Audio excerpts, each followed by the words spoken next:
ఈరోజు ఒక మహానటుడు, విశ్వవిఖ్యాత నట సార్వభౌముడు, తెలుగు ప్రజల ఆరాధ్య దైవం, తెలుగు జాతి ఖ్యాతిని ఖండాంతరాలకు వ్యాప్తి చేసినటువంటి మహనీయుడు, ప్రజానాయకుడు స్వర్గీయ ఎన్టీ రామారావు గారి 101వ జయంతి సందర్భంగా శుభాకాంక్షలు.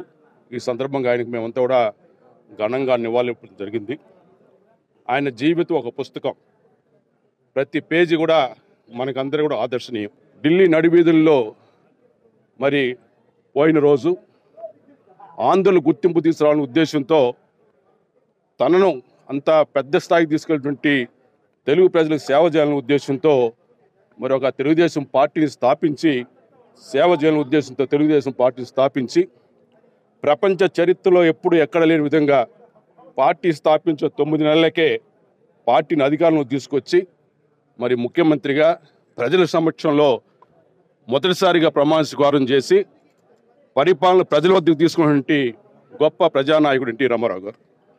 సంక్షేమ కార్యక్రమాలకు ఆద్యుడు ఎన్టీ రామారావు గారు. భారతదేశంలో సంక్షేమ కార్యక్రమాలను మొట్టమొదట ప్రవేశపెట్టిన వ్యక్తి ఎన్టీ రామారావు గారు. మనకందరూ తెలుసు, ఆంధ్ర రాష్ట్ర రాయలసీమలో కానీ తెలంగాణలో కానీ అన్నం అంటే చూడటువంటి పేద కుటుంబాలకు మొట్టమొదటిసారిగా కిలో ₹2 బియ్యాన్ని ప్రవేశపెట్టి అన్నం తినిపించినటువంటి గొప్ప ఆదర్శవాది ఎన్టీ రామారావు గారు. మరి ఆయన పరిపాలన మనం అంతా చూసాం. విప్లవాత్మకమైన మార్పులు తీసుకొచ్చారు. ఈరోజు మహిళలకు సమాన హక్కు కానీ, ప్రజల వద్ద పరిపాలన కానీ ఆ విధంగా తీసుకొచ్చినప్పుడు ఆయన యొక్క పరిపాలన ఎప్పటికీ కూడా గుర్తుండిపోతుంది. తెలుగు జాతి ఉన్నంత వరకు ఎన్టీ రామారావు అందరి హృదయాలు స్థిరస్థాయిగా ఉంటారు. కాబట్టి ఆయన ఆశయాలకు అనుగుణంగా ఈరోజు చంద్రబాబు నాయుడు గారు కూడా తెలుగుదేశం పార్టీ ముందుకు తీసుకెళ్లి అభివృద్ధిని, సంక్షేమాన్ని సమతుల్యం చేసుకుని అభివృద్ధి పరిపాలన చేస్తున్నాడు. మళ్ళీ రాష్ట్రానికి మంచి రోజులు వస్తాయి. మళ్ళీ మనం అందరూ కూడా ఎన్టీ రామారావు గారి ఆశయాలకు అనుగుణంగా పనిచేస్తున్న ఈ సందర్భంగా గట్టిగా ప్రతిజ్ఞ చేస్తున్నాం. మోర్ దెన్ 40 years చరిత్ర ఉన్న పార్టీ, ఇంత కార్యకర్తలు కానీ, ఇంత సిస్టమ్ కానీ ఇక్కడ ఉంది. ఇంకా ఇన్నాళ్ళ తర్వాత ఫుల్గా మన పార్టీ డిసిప్లిన్డ్గా నడుస్తుందంటే ఆయన ఇచ్చిన పాలసీస్, ఆయన ఇచ్చిన నడిపింపు దారి బట్టే అని తెలుస్తుంది.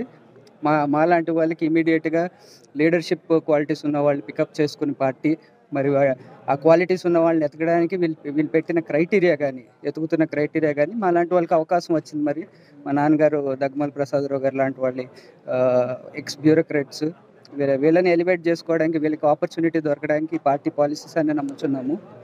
మరి ఈరోజు ఆయన పుట్టినరోజు దినాన మరి శుభాకాంక్షలు తెలుపుకుంటున్నాము. చాలా సంతోషంగా ఉంది, గర్వకారణంగా ఉంది.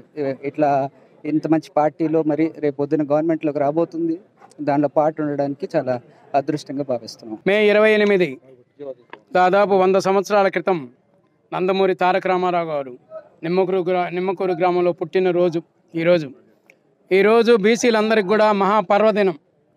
బీసీలకి రాజకీయ అధికారాన్ని, రాజకీయ విజ్ఞానాన్ని కలిగించిన వ్యక్తి నందమూరి తారక రామారావు గారు.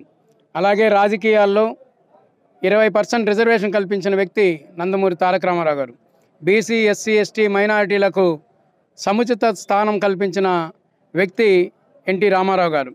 ఆయన దయ వల్లే ఈరోజు బీసీలందరూ కూడా తల ఎత్తుకొని అగ్రవర్ణాలకు సమానంగా ఈరోజు నిలబడగలుగుతున్నామంటే ఓన్లీ నందమూరి తారక రామారావు గారే కారణం. ఈరోజు నేను జిల్లా పార్టీ అధ్యక్షుడిగా ఉన్నా, ఇంకా సాధికార సమితి మనవాళ్ళు బీసీల్లో శ్రీధర్ గారు ఉన్నా, మన వాళ్ళందరూ బీసీలు, ఎస్సీలు అందరూ కూడా ఈరోజు మాట్లాడగలుగుతున్నాం, రాజకీయాలన్నీ చేయగలుగుతున్నాం అంటే నందమూరి తారక రామారావు గారే కారణం.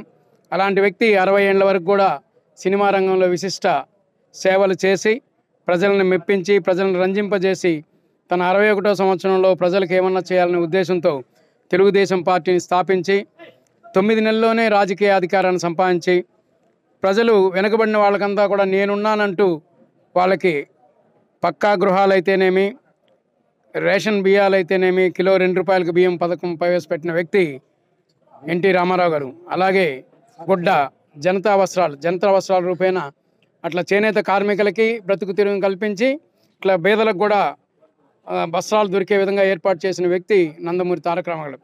ఇలాంటి వ్యక్తిని ఈరోజు మనం కొనియాడాలా.